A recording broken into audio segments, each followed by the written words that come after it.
Hi, and welcome to Cycles of Life podcast.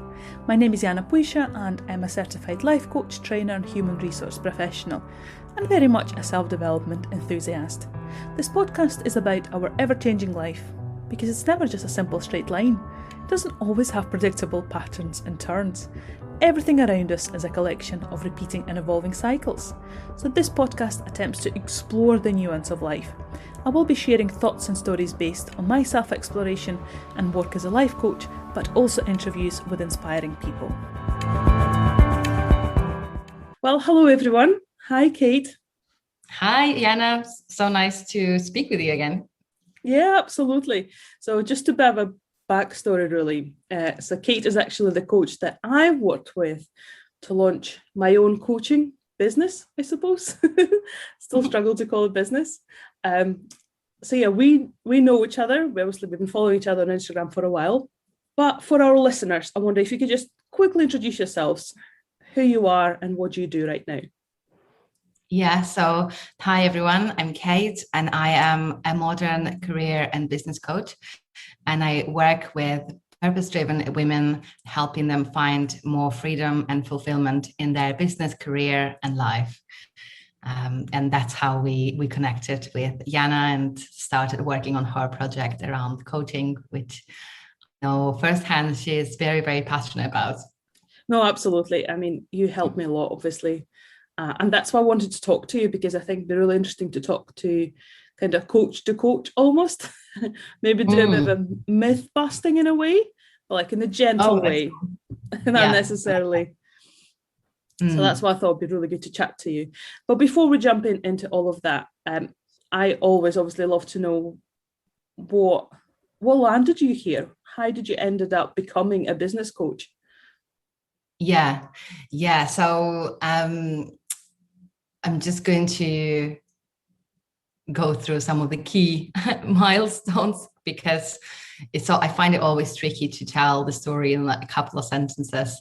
I'm a detail kind of person. So my background is corporate, and I built my career in corporate for about 10 years. And when I just graduated from my master's in computer science, funny enough, actually, a detail there, it's not actually called computer science, it's called network and business center computing, but the bottom line is computer science.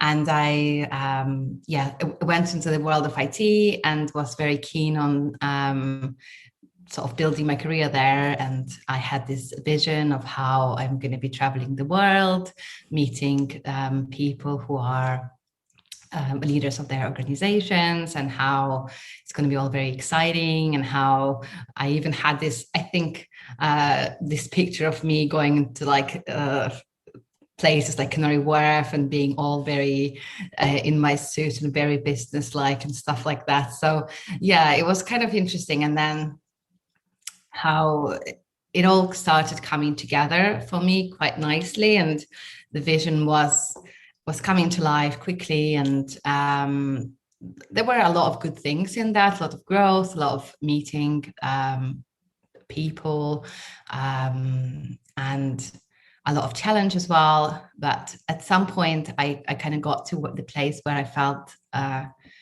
lot of the things in my vision were a reality. Like I was traveling the world for work. I was traveling the work for in my free time as well, which was one of my dreams. I bought a house. I, was doing all the things I wanted to do.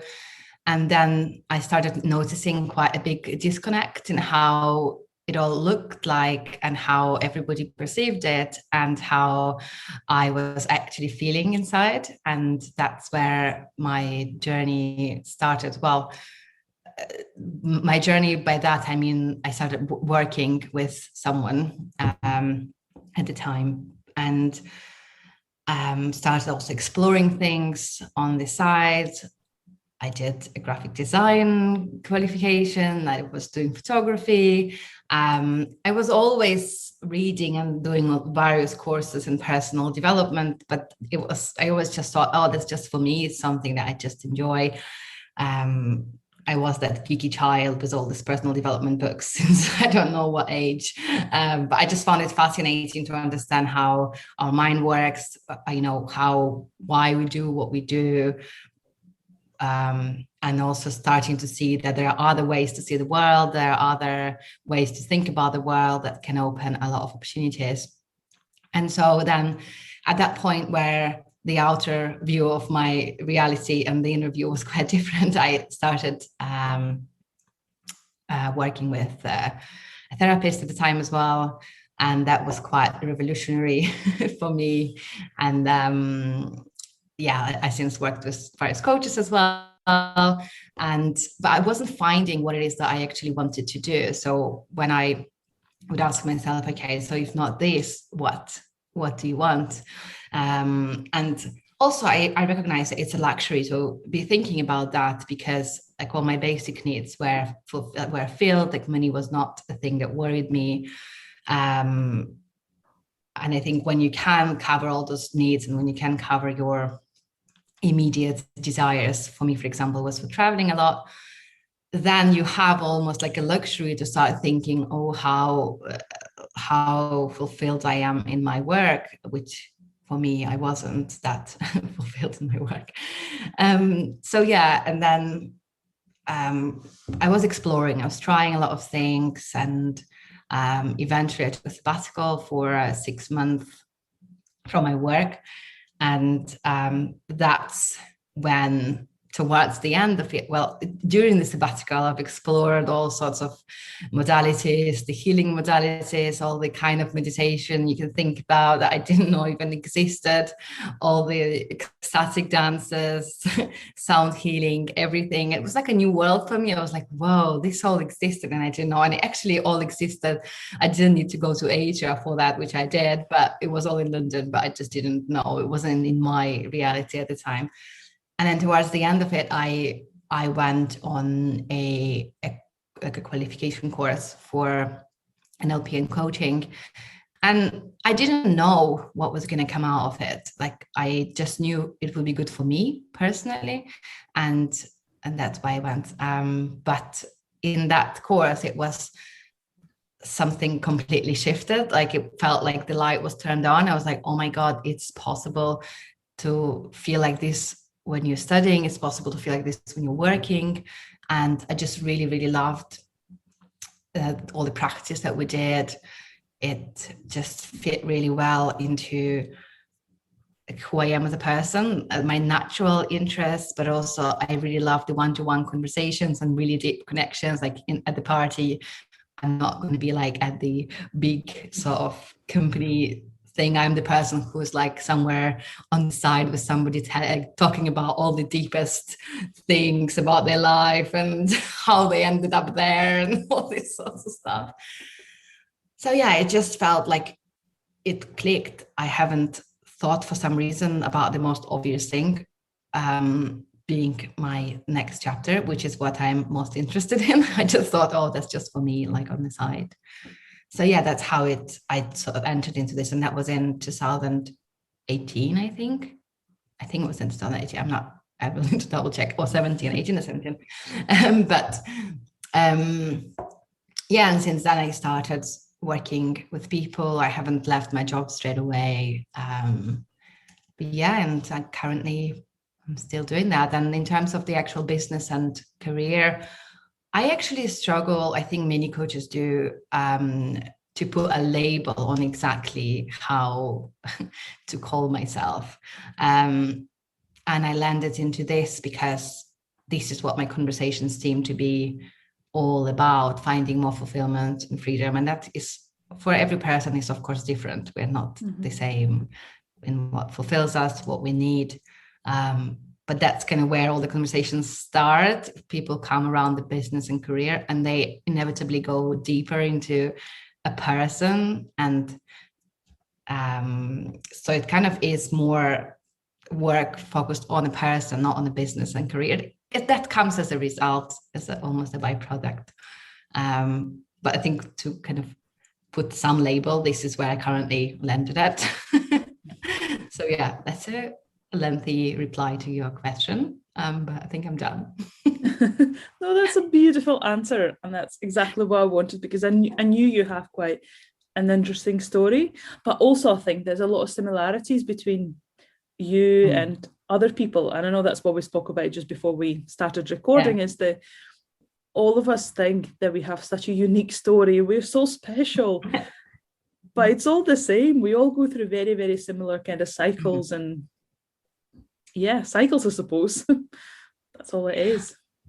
I think I agree and disagree as well at the same time. I agree because that's also what I am seeing in my work, people coming back to themselves, like being really honest with themselves as to what do I actually want in my life, what fulfillment means for me, what impact means for me, what legacy means for me.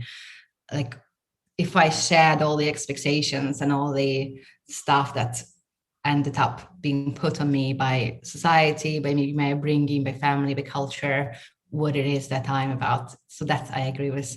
But also I don't agree, because I have also seen examples of people like going straight into what they actually are passionate about.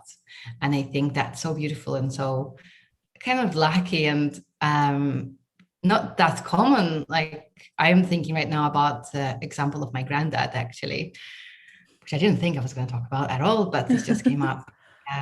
He is a professor and a scientist in the computer science direction. He passed away, unfortunately, in 2020, but he was just so passionate always about what he was doing, and he always had like 1,000 different things on the go. Like he was having, he was doing lectures, writing books, having a beehive, like building a sauna, whatever. There's always something that he was totally obsessed about and passionate about. And I just think like he was like that from like always. I don't know. But yeah, mostly I also see what you're saying, hear what you're saying, see the same things. No, it's interesting what you just said about your granddad as well. Because what comes up to me, like if all your story, while you were talking about it, the thing that I keep going back to is the importance of mindset. And it feels like everything started changing for you when something has started shifting in your mindset. Am I right? Or am I just imagining that? No, you're right. Like I think for me, it was when I started to realize that there are other ways, like that the way I function and the way I look in at the world and the way I respond to the world, that there actually are other ways that are available and that I can actually try as well and see. And it's not just this set pattern of like a response or the like reaction to whatever's happening, that actually I have a lot of choice there. That's definitely where it started. And also like realizing that I don't actually have to fulfill anything. Like I don't have to match up to anyone's expectations of how I should be in their view, in their view, and letting go of all. It's not black and white. It's not there's a switch or now I let go of all of the shoulds. No, it's a process. It's something that it's a journey. You notice things, but shedding them one by one. Even like my language inside my mind was like, now you should do this. You need to do this. It's all like very directive, and realizing that, well, actually, according to who should I do that? Yeah, absolutely. Who is this for? Yeah. No, that's interesting that you said that, because that's exactly the same thing that I had to work with therapists to get through as well, because I've realized I have so many shoulds in my head. And you're right, like it's not a switch, it's a gradual shift. What I see it is, it's almost you start seeing through it. So you see those shoulds, you notice them, and you understand where do they come from, and then you can choose. Are you going to say yes to that, or you're going to challenge it and actually do it your own way? Yeah, exactly. Yeah, it's coming back to almost check in with yourself whenever that comes. Oh, okay. But also, even if something that we like technically should do because we want to, right? Some, I don't know, basic things that we do, it's also shifting the language and not forcing. Like I'm not subscribing to forcing yourself to all the time change the language, but seeing whether, for example, I get to fit there. So if I should, for example, I should record the podcast now, it's at 11 or whatever time, and saying, oh, I get to record the podcast. So does that actually sit nicely? Like, does it fit? Do I actually feel like that? Then shifting there. And if not, then maybe thinking, oh, like, why am I then recording it? Mm-hmm. Yeah. But actually, I think that's a fascinating topic as well, about changing our language. What do you think is the power in changing the language? What changes once you change the words that you use? Yeah, I think it gives you the power back. It highlights that you actually have the choice and you always have it. Even if you, for example, are in a job that you don't like at all, and you feel like you should go to work to make money, even in that case, you changing the language simply reminds you that in any situation you have choice. Well, in most situations, I'm not talking about some physical abuse, for example, but in most situations you have the choice. You have the agency to decide what you do with your life, and I find that very empowering. Yeah, I think that's what the shift in the language is for me about. What about you? Like, what do you think about that? I do agree with you. I think there's a level of, it's kind of talking to our subconscious in a way as well. So, because if you change the language, you change the words they use, you realize that actually you're in charge. And I think that's quite powerful, because sometimes that's what people forget about, that you are in charge of your life. Yes, of course, there's so much privilege around loads of us, so many different levels, but still, we are in charge and we can change things. And I think it does start with mindset and words that we use and goes from there. Yeah, exactly. And it's also realizing that this paradigm of thinking, like this way of thinking, is also a choice, and you can choose to use it, and that it can help you, or you can choose to hold on to the fact that, well, I don't have a choice. And as we know, with all these things, anything that we believe we can find proof for, like if we believe we don't have a choice, our mind will go and find us proof of how many times we don't have a choice and how nothing can change. And if we start cultivating other way of thinking, then we will start finding those proofs as well. So it totally is realizing. I like a lot a metaphor that's used in NLP, actually. They talk about map, not the territory, that our view of the world is simply a map, and there are different maps. There are different ways to look at the same territory. And it's realizing that you have a certain map right now and you're navigating within it by, for example, working with a coach or a therapist, or doing some work on your own through whatever resources you have access to. You can start shifting that. You can start changing it. You can start seeing the world in a different way. So much power in it. 100%. Yeah. Agree. Yeah. And actually, that's something that I wanted to touch on as well. So you said when you've realized actually corporate career is probably not what you want to do for the rest of your life, because I find that fascinating. Obviously, I have a corporate job right now, and I'm thinking as well, is it something that I want to do for the rest of my life? And realizing that probably not. That, I mean, I do like my job, but also at the same time, there's different things that I would like to try. But I think what's really interesting, because for a lot of us, the reason why we stay in these jobs is because our self-worth is so firmly attached to our jobs. And I was just wondering what your thoughts are on that. How do we cultivate that self-worth in ourselves that allows us to free ourselves, if you like, from job or career path that we always had in front of us? Yeah, that's such a juicy question. There's so much things that are coming up for me straight away. I'm going to go back to the beginning of where you said that I decided that's not what I want to do, like, for the rest of my life. And I just want to clarify something, because I find that very liberating as well. I don't know what I'm going to do for the rest of my life. And I used to freak out at the thought of that because I needed to know, like I needed to know what's next exactly and what's my next step. How am I going to be promoted? How am I going to get my money? How am I going to go and get bigger deals? And right now I don't know. Like right now I am so passionate about my business and I'm nurturing it, I'm growing it, and I love what I do and I love what it brings to my life. Yet I completely reserve the right in, I don't know, 10 years to decide that, oh, actually, maybe I have a next chapter.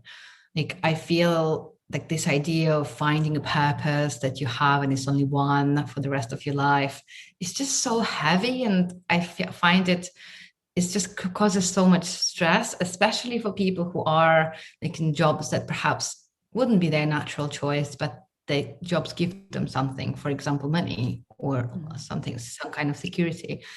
And I just don't like this idea of people getting so stressed that they need to find this purpose. It's only one, and otherwise their life will be wasted. It's just so heavy, because I feel that we can have multiple things in which we can realize ourselves and have a purpose and have meaning, and that they can evolve. I know many coaches even who started from, for example, doing food code, like relationship with food was their theme, or not many, I know a couple like, where they started with that and then they went into more of a business side, and who knows what they're going to be doing in 10 years. Like we all are evolving, and I feel like that's so liberating to tell to ourselves that, okay, today this is what it is. I'm 100% in, I'm committed, I'm loving it. And it's like with any opinion, like today I might believe in this one thing and passionately believe about it and talk about it, for example, on the podcast. And then in 10 years, maybe I believe in a completely different thing. And that doesn't make me wrong or bad. It just makes me human that evolves. And I think that's empowering as well to know. So that's like on that. So, you know, I've given myself full permission to, if I want at some point to go back to, probably it's going to be a different kind of corporate, yes. But to employment, who knows? You know, it's all possible. And then on the topic of identity and the work, yeah, was a big one for me as well, because there's just so much tied up, because this is how our society in many ways functions. We meet people and we ask, what do you do? That's like one of the first questions. And it's nice and very pleasing for our ego when we say something that people are like, oh, wow, that's great. So for example, if I meet someone and I say, oh, you know, I'm just working on this 100 million deal and I'm just going to America for a couple of weeks, you know, I'm going to meet my friends in New York before. That sounds very like society acceptable, like very good, well done. No one then asks how you feel really about this. Not many people ask that. I used to ask that, and that was interesting. That would reveal interesting conversations. It's just easy. It's like we feel safe, we feel understood. It's a label that people get easily. And I think as well, you've touched on this, that there's so much ties between our self-worth and our like success in a way that we've been taught the success should be, almost. That is a lot of untangling, and it's very like realizing that there is this tie that I believe my value and my worth is determined by how much I've achieved, is really liberating and powerful. And it takes time to untangle it, and realizing that how that makes us feel. So this belief can be it's hard to sometimes identify and let go of, because it seems that it works because it produces the results. And I'm sure I'm not sure, I'm curious if it resonates with you too, that if we believe that to prove our worth, we have to be achieving, we keep on achieving. I was achieving a lot. Like I have all the gold medals from all the universities and schools and everything. And it seemed to work because people, like everybody applauds and says, well done, that's really great. And you feel, oh yes, that's so good. But then you realize that you are on this treadmill that you don't have a switch to turn off. You just are on it. and that no matter what you achieve is never enough for you, because there's always the next thing. And if you, for example, achieve some personal, so if I use my previous job as an analogy, like I worked in IT sales, so we measured our achievements by the sizes of the deals that we close and the relationships that we built with clients. But the bottom line was the numbers. Okay, so it was easy to measure.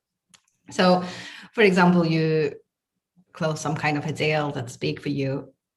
If you have this mentality that my worth is attached to my achievement, the feeling is short-lived, and then you feel like, okay, I need to keep on achieving. I need to do the same or more, or then a bit of imposter syndrome would sprinkle in, or they will know that I'm a fraud kind of stuff starts coming in, and yeah, it's just never ending. And realizing that our worth is infinite, it's not attached to any numbers, it's not attached to any achievements. We already are completely worthy and enough, and it's something we can cultivate in ourselves as a belief.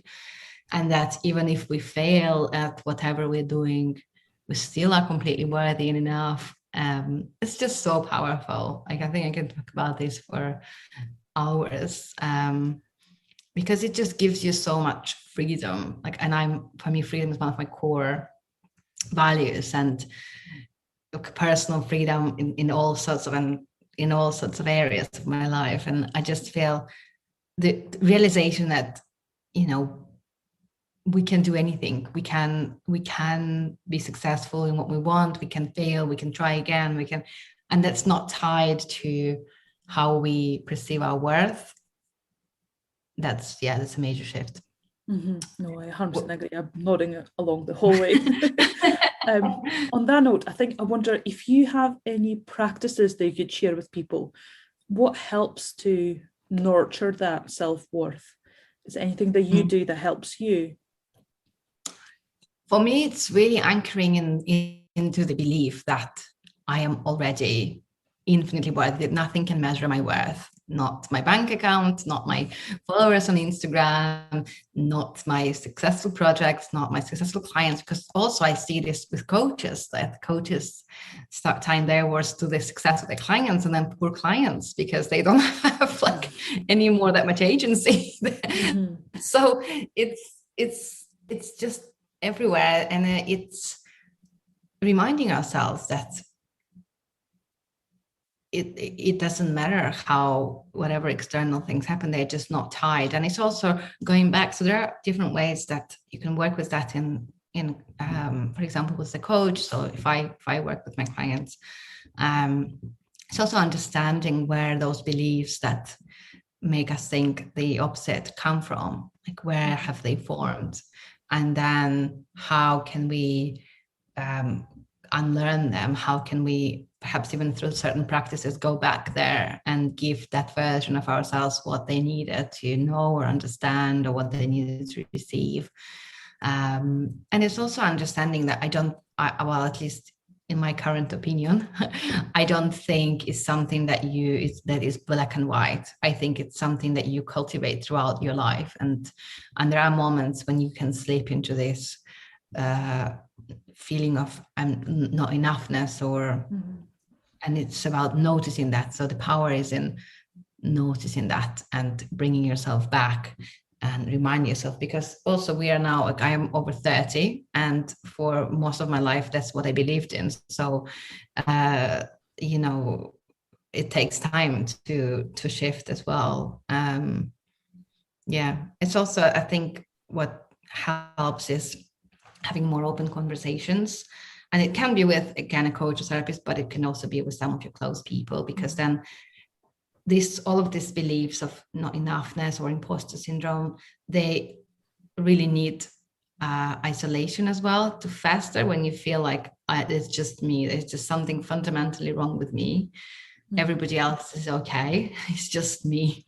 And when we start realizing that actually probably most of us struggling with these things at one point or another, there's nothing wrong with us. And that's also quite powerful.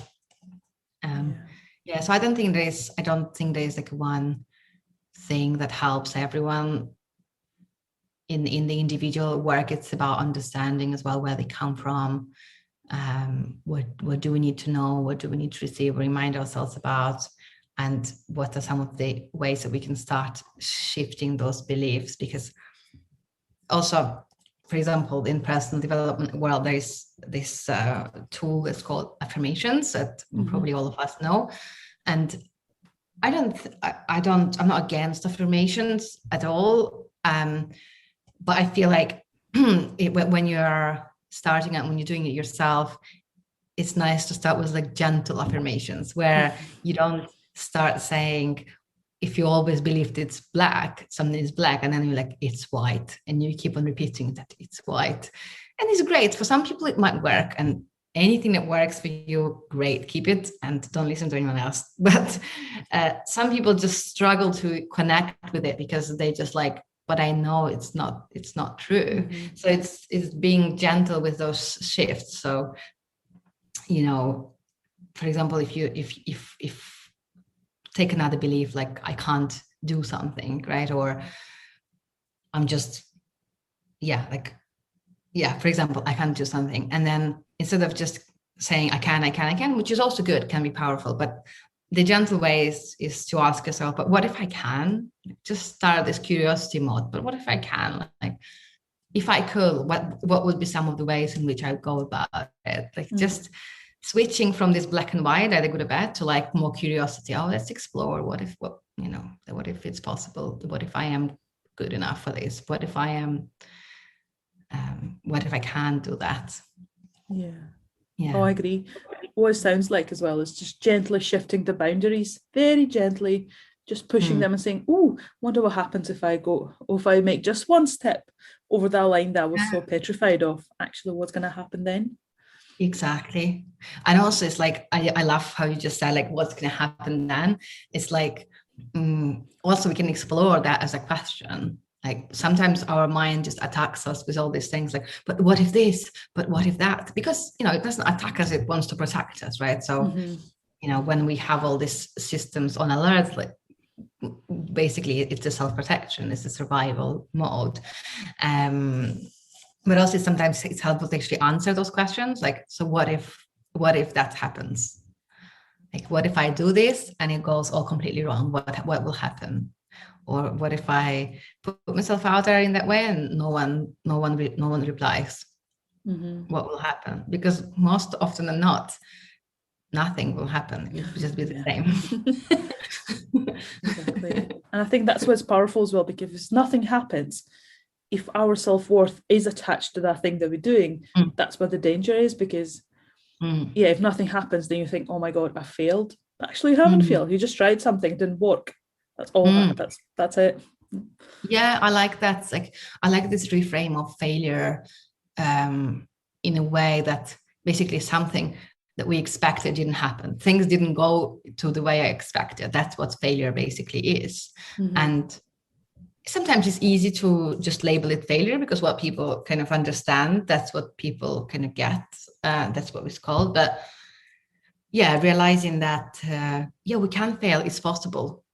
It's totally like sometimes with my clients, I'm quite confronting because if someone's really like afraid, when we are rooted in fear of failure, I find it really liberating to actually almost accept the possibility that, it's totally possible that it's not going to go how you think it's going to go. It's possible that it won't work out. And then what? So it's exploring what is that going to mean about you, and then untangling that set of beliefs. Because I think for me, I have been driven for sure by fear of failure. Like, and an A student all throughout, for me, it was like impossible to imagine that, I can fail. And now I find it so liberating it sounds counterproductive, but I find it so liberating to almost embrace that possibility that, that along with 1,000 other things is totally possible in this universe. and I feel like it frees up a lot of energy that is used to like push against that, pretend that it's not possible, or it's not for me, or not think about that, and turn all of the energy into curiosity of like, how can I make it work? Like, what are some of the ways in which I could try? And looking, especially as a business owner, I'm sure you can relate to that as well, is looking at the business as almost kind of, we're testing the hypothesis. Like, we don't know if, for example, a marketing way will work for us until we test. And then it may work or not, may deliver results or not. It may deliver the results, but we may not enjoy the process. Like, it's just all exploring, really. Yeah, 100%. Yeah, that's why I started the podcast as well. I just had a very strong desire to do it, and I knew if I don't try it, I will regret it. And I don't know what's going to happen. I don't know what's going to lead me, but I'm really enjoying the process. So I'm just riding the wave. That's the key. Exactly, and that's the key. Like, it's.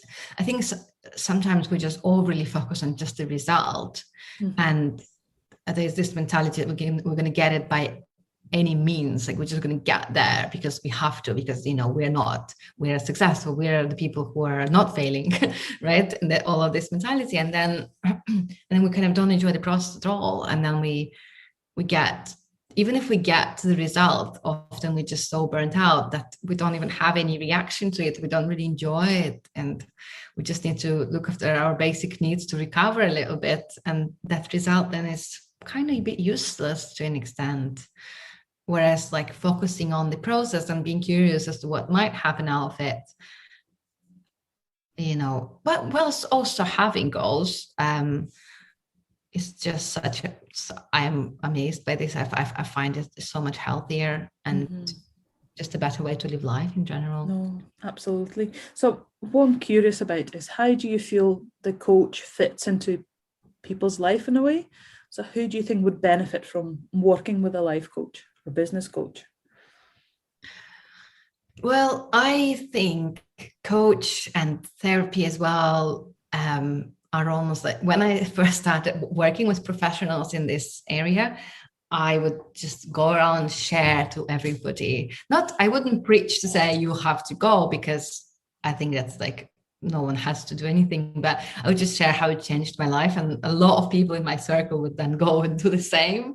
So I almost feel like if you can afford it, then it almost is like, in the same way as you brush your teeth, you kind of, I don't know, bad metaphor, but like brush your mindset. Yeah. because you kind of clear the weeds. You notice what is getting in your way of living the life that you want to live. And that's easier to do. You can do that as well with books, for sure. But I just find it's much easier to do when someone almost holds a mirror to you and points out those automatic ways of thinking, of being that you have, that you may think that they are the only way. But somebody who works with many people and who's done work on themselves as well will see that actually this is just one way. And no one's going to force you to change anything or to do anything. It's just realizing that there are other options. So I find it immensely beautiful and powerful to work with professionals like that. And there's a lot of misconception. I think it's massively changing. When I started working with my therapist, which was, I don't know, 7 years ago or something like that, like, my mom thought I must be like full on crazy and to do that. And many people, I think, in my surrounding probably thought that too, because I was so open about it. I was so excited about how it was working well. And so, but it's normalizing that, for example, to work with a life coach, you don't need to have a major life breakdown, and it's not that someone's going to teach you how to live your life, which I think is another misconception. It's almost sort of, people think like, oh yeah, let's see what kind of life you're living, then you're going to teach me how to live that life, which is totally not what coaching is about, or like therapy as well, but I'm going to stop talking about therapy because I'm not a therapist at all. But in terms of coaching, I think anyone would benefit, and especially we kind of have a bit of different directions with you in terms of the coaching practices. But if you are looking to bring some kind of change in your life, or you're feeling somewhat stuck and unfulfilled, and you perhaps don't know where to start, that's like one direction in which that can go. But really, like for me, in my practice, I work with people. So I work with people who are employed, but perhaps are lacking fulfillment in their work. So it doesn't mean they want to change work or quit work. It's perhaps finding, what they do in the organization, of how they do it, finding some change in that, finding some more connection to meaning and purpose in what they do. Or people who have a project they've been thinking about for a long time, but wouldn't cross the line, and they have everything. And I was in that place for sure, fully equipped, like the people who run the marathon, and I was fully equipped. I had all the Lycra, I had all the protein bars, all the training, everything. But instead of crossing the line and actually running the marathon, I would just run across the line, like back and forth. It was quite exhausting, but I wouldn't cross it because it was quite scary. So in these kind of cases, or like finding time for what you're actually passionate about, or people who have the business but are perhaps wanting to take it to the next level, or find the way in which to make it work for them more, because often we go to business to have freedom, but actually what ends up is we work much more and we don't have any boundaries, and like resetting those kind of things. So it's hard to answer what specific thing. I think there's just so many things. And to be quite honest, I think anyone would benefit from working with a coach. I don't think one thing I would say, and I was thinking about it this morning actually, about the reason why you shouldn't go to the coach. Okay. I think you shouldn't go to the coach with the idea that someone will save you now and make all decisions for you, and it will all be fixed just because you paid some professional to do something.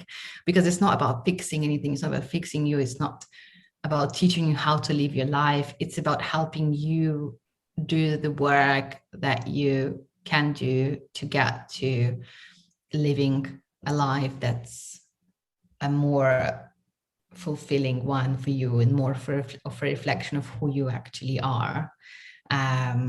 But yeah, I think this kind of thing of thinking that someone will come and save you and do everything for you, I mean, it's okay if you come with that, because we'll work on that. You'll realize that it's up to you.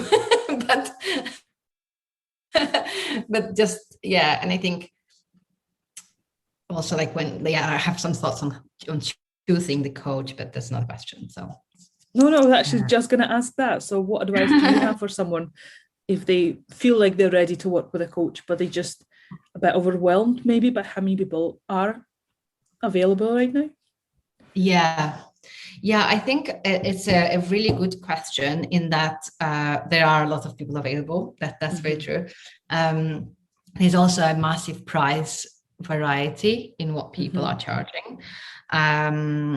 So I think one thing that's important is to have a conversation with the coach in relation to your expectations of what you are hoping to get out of the coaching relationship, and also understanding their style of coaching. Because I think there is a lot of coaching is not a regulated industry currently, and there are a lot of different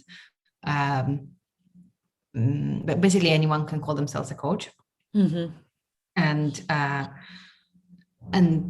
there is a lot of understandings of what coaching means, right? So some people, especially on social media platforms like Instagram, almost present themselves as a coach, but with the underlying message that they, for example, will teach you how to do X, Y, Z. So, for example, they've managed to build a business of some kind of revenue, and they focus on that revenue and promoting themselves a lot, almost saying that they will teach you how to do it. So, and that's one way to go. I'm not saying they're bad people or anything like that, but I just feel like when there's a bit of blurred line between coaching and mentoring, and if you are actually wanting someone to help you and teach you how to do certain things, that's more of a mentoring job, and that's completely different way of choosing the person, because then you do actually need to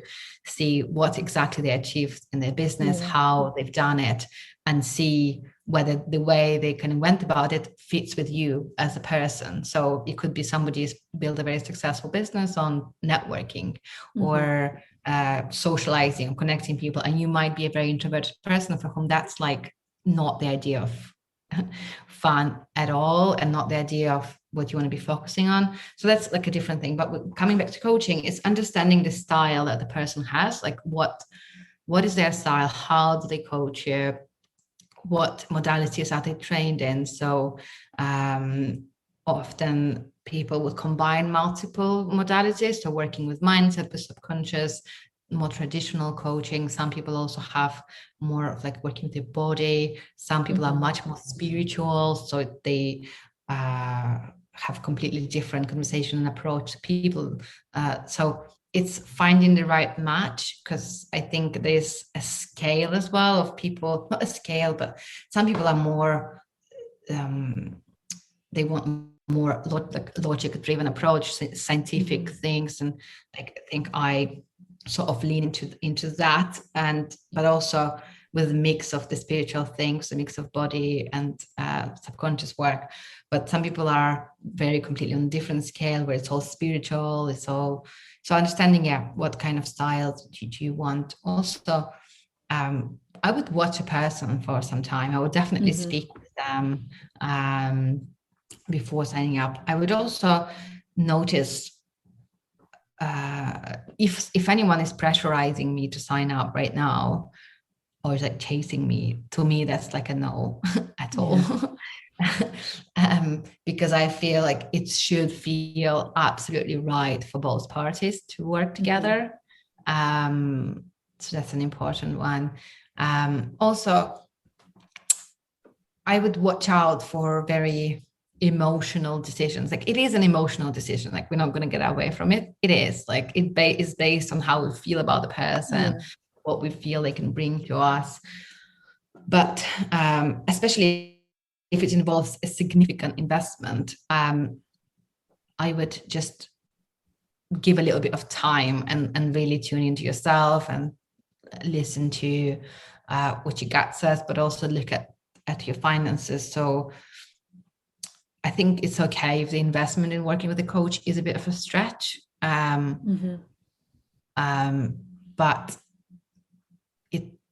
I don't think it's okay if you're like remortgaging your house to do that, or like you are getting into major debt. It may change your life, that's true, but in my personal opinion, I think it's okay if it's a stretch, and it's almost good that it's a stretch, because I initially was very against this mentality of thinking, well, if it's a stretch, then you're more committed. But I think it's actually quite true. If it's a stretch for you, then because you are the one who's doing the work, and by putting an investment that's a stretch for you in it, you almost are ensuring that you will show up, you will make the most of the sessions, you will because it's also up to you to get the most out of the coach that you're working with. It's up to you to contact them, to ask them as many questions, to tell them if something is not working, to ask for extra things. They're there to serve you, but you are there to voice what your needs actually are as well. So I hope this is helpful. I wonder if this is aligned to what you think about choosing a coach. No, it is 100%. I think for me as well, what I'm like, for me, the main thing is just go with your gut. Just what feels right, feel the vibe. So I'm very different, well, slightly different in a way that the way I make my decisions in life is, it's very clear for me always is a yes or no. So for me, it's kind of a tendency just to say, just go with your intuition. But I fully appreciate that not everyone is in tune with their intuition. And actually it's important to kind of think things through quite logically. And I think your answer was very logical, kind of gave quite a few pointers to look out for. Yeah.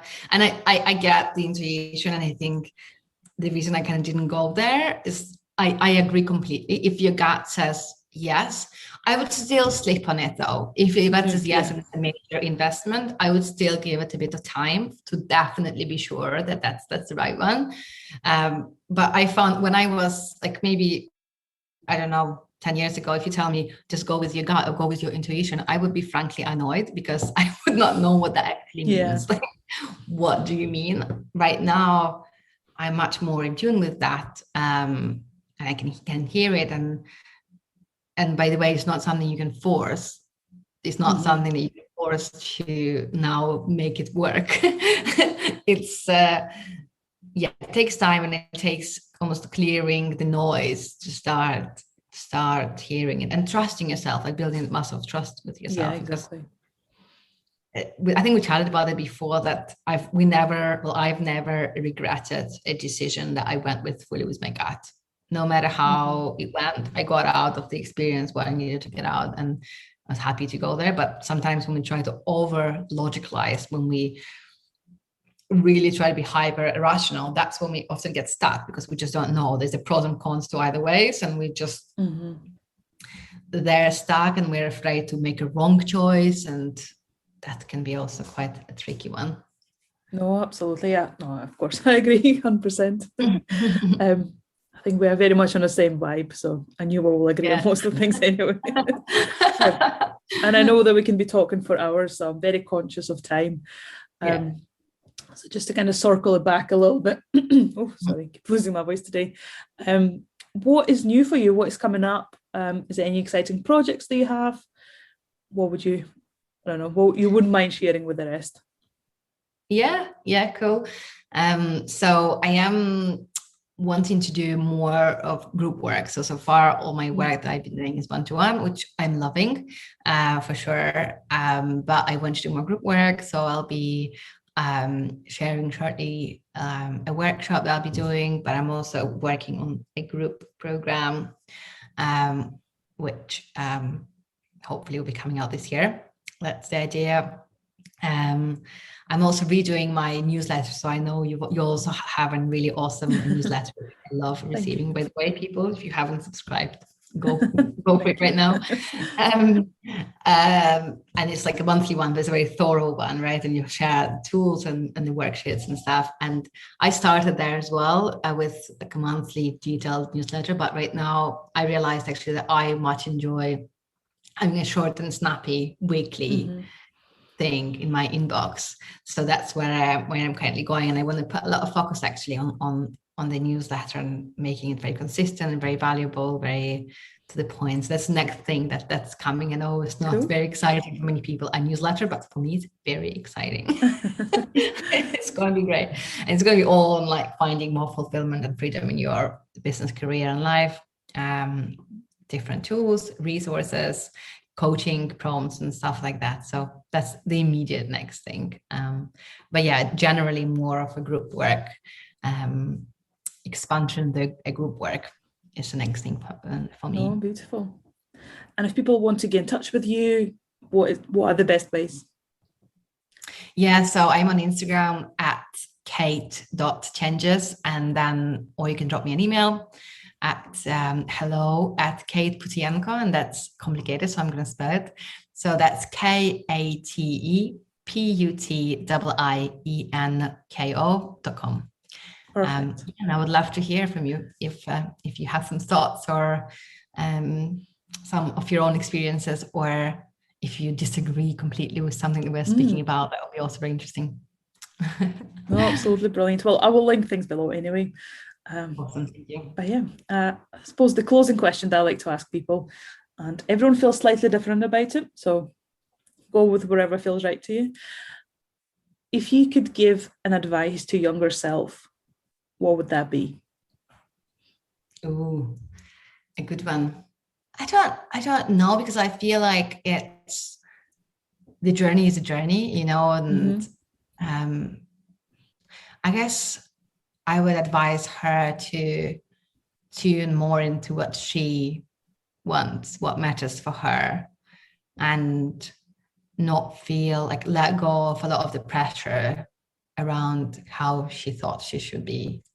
I think that would be the main advice, and that it's okay to try things, it's okay to fail. Well, basically I would try to communicate in words that she would get, that her worth is not tied to her achievements in any way. And there's nothing that she should do in this world apart from living a life that's aligned to who she actually is and what matters to her. No, beautiful. I think it's a fantastic place to finish. So thank you so much for your time. Thank you for having me. It was so much fun. Thank you so much for listening. It would mean a world to me if you rate this podcast. If you're using an Apple Podcast app, all you need to do is just scroll down a bit and hit those 5 stars. Don't forget to subscribe, that way you will not miss any future episodes. And if you would like to work with me as a life coach, you can find all information on my website, and you can get in touch with me through my Instagram or email. All will be linked in the show notes.